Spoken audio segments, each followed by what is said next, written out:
Got major breaking news. Beto O'Rourke, the former Texas congressman, is dropping out of the Democratic presidential contest, just making a statement right now that he is moving in a different direction. And as a result, he also says he's not going to run for any other political office, including in his home state of Texas right now. Let's get David Chalian's reaction to this major news. David, a surprise. He was not doing necessarily all that great in the polls, but a surprise that all of a sudden he announces he's out of this contest.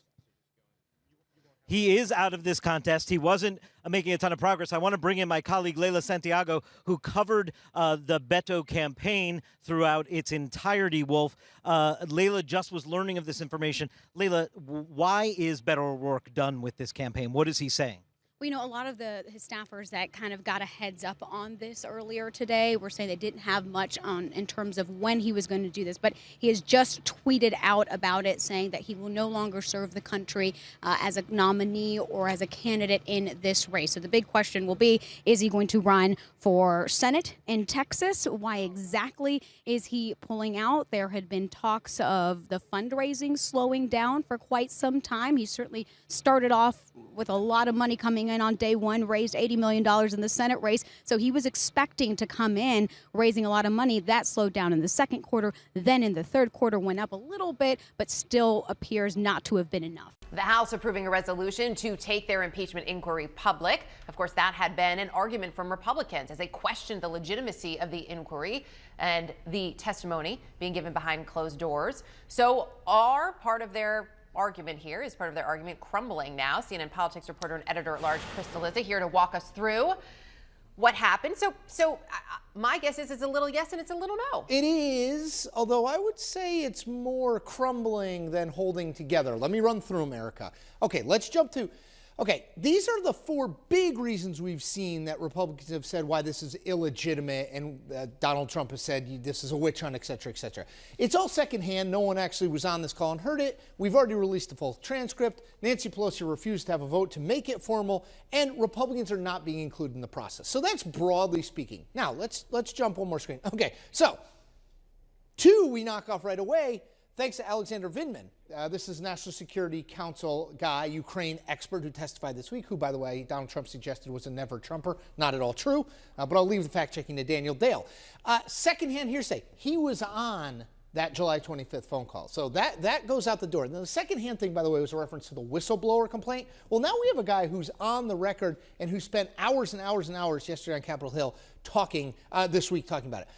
Complete transcript. Well, it's not a complete transcript. We know, thanks to Vindman, that there were things, including the Burisma Holdings, that natural gas company in the Ukraine, that were supposed to be included that weren't. Okay, Pelosi refuses to have a vote. If you watched cable television yesterday, you know we had a vote. Party lines, 232 yes, 196 no, 2 Democrats crossing over and opposing it. But there is a vote. There are formal impeachment rules and ways forward. And finally, Republicans being excluded. This one makes me insane.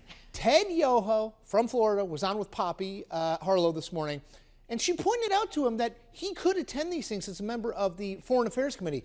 He just hasn't done so. The other thing I want to point out here, Erica, this idea that they're being held in a secret basement location, that's where the secure conference hearing room is. So would you rather have them hold it in a basement that is secure or on the second floor and it not be secure? So there's a lot of misinformation going on here.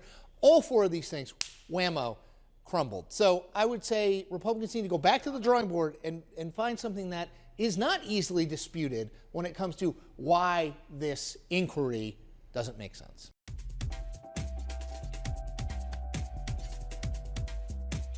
Like fake pass, that's the tight end, Cory Booker. Nice move into the open field, and he's inside the 40-yard line.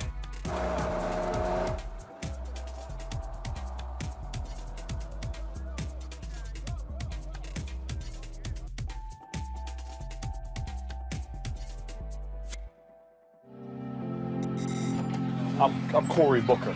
You ever hear my name? Cory Booker. I'm not sure if you've heard of me, but I'm the city councilman from the Central Ward, but now I'm running for mayor.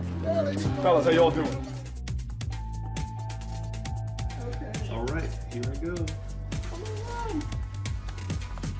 paperwork is signed. I am official. Official for what, sir? Official for running for president. Baby, we were born to run, Jay-Z.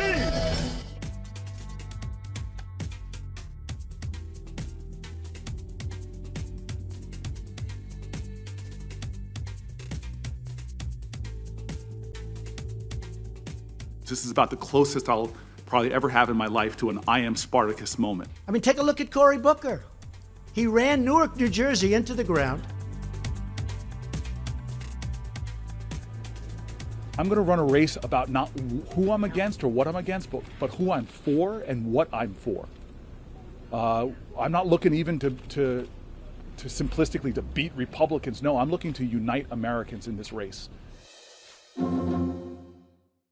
Well, pressure is ramping up on Spain's government to redefine the legal definition of rape. It comes after a court cleared 5 men of rape charges. The court in Barcelona issued a statement saying it could not convict the men of rape because the unconscious teenage victim did not fight back. Now, that attack happened at a party in 2016 when the girl was just 14 years old. She had consumed alcohol and drugs that rendered her unconscious. Well, CNN Español's Pau Mosquera joins us now from Madrid with more on this. This is an outrageous case. Certainly we have seen protests there over this. Just explain this court ruling. Exactly, a controversy that started yesterday, Thursday, after the Barcelona High Court made public this verdict, was charging for sexual abuse instead of sexual assault. These 5 men accused of sexually attacking a minor girl in 2016.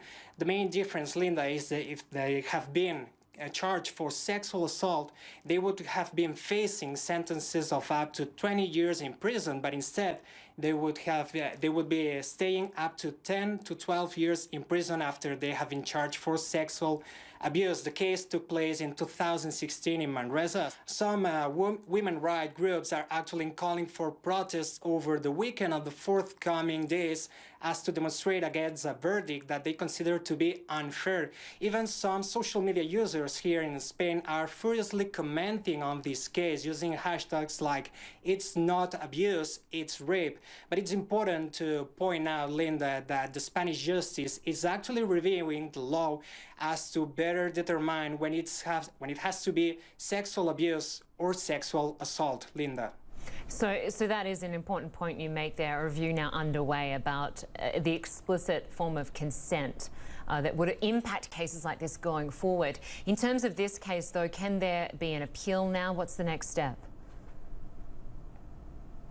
Yeah, exactly. After having come out, made public this verdict, they still can go to higher courts where they can appeal for this. So this means they can go to the Spain Supreme Court as to appeal this case and then review the case on if it has to be still sexual abuse or maybe it has to be considered sexual assault.